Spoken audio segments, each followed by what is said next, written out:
Hello, good evening. So, ang pag-uusapan natin ngayon is more on paano gawin ang real kahit magkalayo kayo o long distance business partnership. So, simple lang naman ito. So, pag-usapan muna natin yung concept kung paano nga ginagawa uli yung network marketing. So, meron tayong 4 activities uli. Review ko lang.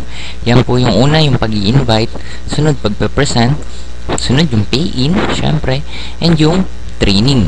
So, dyan, umiikot yung mga activities ng member. So, dito, online, pwede din natin yan i-apply. So, unahin natin yung pag-i-invite. Paano tayo nag-i-invite online?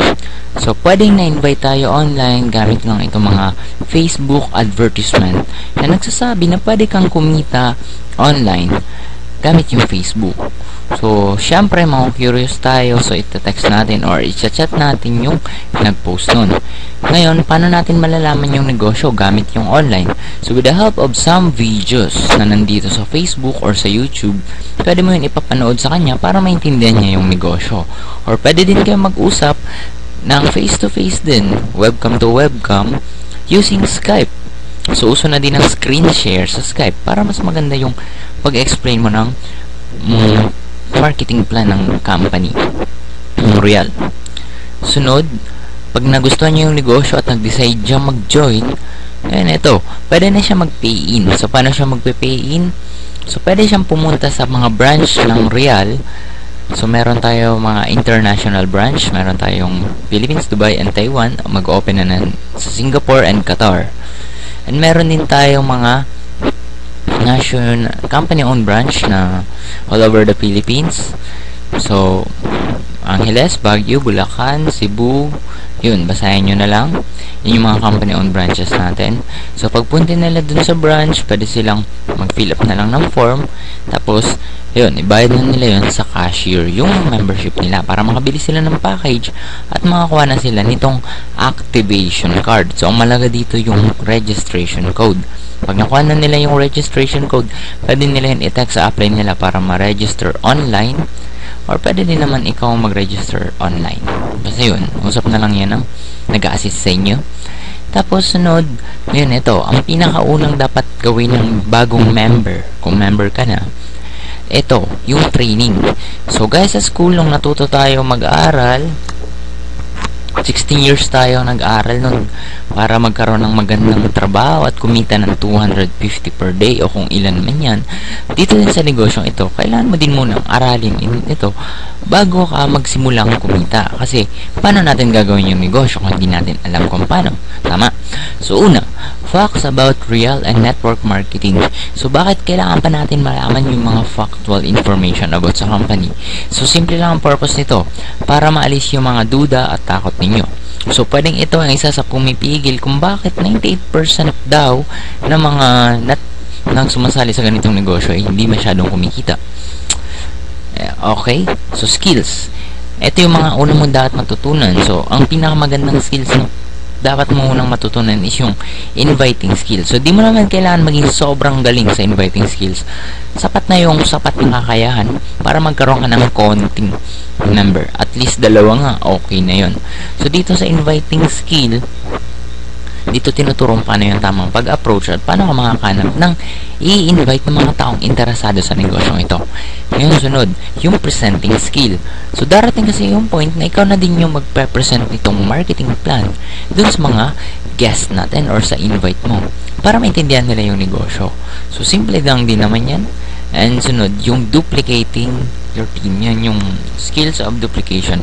Isa yan sa pinakamalaga sa negosyong ito. Kasi hindi tayo dito padamihan lang ng member. So, padamihan dito ng natuturuan na leader at naduduplicate. So, pag naturuan mo silang mabuti kung paano mag-invite, paano mag-present, dadami at dadami yung grupo mo at kikita ka na din later on kahit di na nila kailangan ng tulong mo. So, yun yung sa duplicating your team. So, pwede tayo mag-conduct ng trainings kahit magkalayo tayo using again videos sa Facebook, sa YouTube. Manonood lang tayo dyan ng mga RDO, Real Distributors Orientation, sa training. And pwede din tayo mag-training kahit sa Skype, through Skype. So, pwede mo din yan gawin. And Ito lang mga dapat natin tandaan. So, ang negosyong ito is a team business. So, tulungan talaga dapat dito. So, ang una mo dapat gawin is keep on training lang. Training lang. Aralin mo lang ng aralin. Sunod, start inviting people you want to help and is willing to help themselves. So, hindi ibig sabihin na nag-training ka, hindi ka pa mag-invite. Pwede ka na mag-invite. Simulan mo nang i-apply yung mga natututunan mo para magkaroon ka na ng invites para lumaki na yung grupo mo at mag-start ka na din kumita sa negosyong ito. Ngayon, learn and practice presenting the business in face-to-face or online presentation.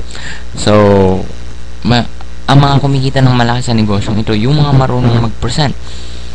Pero kita ka pa rin din kahit naman hindi ka masyadong magaling mag-present. Pero kung gusto mong kumita ng mas mabilis at mas malaki, kailangan mo matuto paano mag-present. Ngayon, hindi mo kailangan mag-invite ng sobrang dami sa business na to. Ngayon, pag meron ka nang gumagalaw na grupo kasi sa left at sa right, kikita ka na. Ang kailangan mo nilang gawin ay tulungan sila para masustain ang kita mo. So, di ba binary kasi tayo? Binary system. So, pag nagkaroon ka ng isa sa left at isa sa right, yun, nagkakaroon dyan ng pairing, that is 2,400 na kita. And yun, tulungan mo lang din naman silang dalawa, magkaroon din ng isa sa left at sa right at lumaki yung grupo nila. Ngayon, tutuloy-tuloy na din dyan yung pairing at kita mo. So, ganun yung sistema natin. So, paano ka mag-i-invite? Kausapin mo lang ang mga kakilala mong interesado at mag-sked kayo kung kailan niya gustong mapresentan. So, kailangan natin mag-invest ng oras dun sa mga interesado. So, pwede ka din mag-online market para makahanap ng interesado sa Facebook, Twitter, at iba pa. Gagayahin mo lang yung mga paraan kung paano ka na-invite at kung ano pa ang mga natutunan mo sa trainings. So, paano ipapresent sa kanila ang negosyo? So, pag marunong ka na mag-present, pwede mong invite mo sila at presentan mo sila. O kaya naman, papuntahin mo sila sa opisina para mag-attend ng business presentation, mass presentation, yung madaming tao. At pwede mo din i-refer sa upline mo at mag-usap sila online on Facebook or Skype. Pwede rin papanoorin mo na lang ng video para maintindihan niya yung negosyo. Ang mahalaga, maintindihan nila yung negosyo para makapag-decide sila kung magne-negosyo din sila sa Royal. So, paano kung bago ka pa lang? Kung bago ka pa lang, di-invite mo lang at papresentan mo yung invite mo sa upline mo. In actual, if pwede sila mag-meet, halimbawa taga-Naga, edi pa-meet mo din sa akin, taga-Naga ako. If hindi naman, kahit online na lang, ipa-text mo na lang. So, yun, as long as meron kang internet o nakakapag-internet ka, or as long as kahit may cellphone ka lang, yun, magagawa pa rin natin yung negosyong ito. Kasi tulungan naman tong trabahong ito. Ngayon, pag di ka marunong mag-present, i-refer mo lang muna ang invite mo sa upline mo para sila mag-present sa invite mo. So, isa yan sa teamwork sa business na to. Yun, ito yung upline. Halimbawa, ikaw may invite ka, pakausap mo lang sa akin through Skype. Or pwede naman, pakausap mo dun sa mga members natin na pwede silang mismo silang i-meet nila personally sa office natin. Ngayon, kung nakapag-decide na sila, pwede silang mag-join sa atin. Pupunta lang sila sa branches natin na pinakamalapit sa kanila at dun sila bibili ng package. Text mo na lang sa upline mo yung registration code. Kung walang branch sa lugar nila, padala na lang siya ng pera para sa package. Plus yung pagpa-deliver ng package. Sa amin, ginagawa namin ito through LBC. So, ibabayad sa amin, papadala, mas papadala namin yung package through LBC. So, meron tayo ditong 17 company-owned branches. Actually, padami pa to ng padami.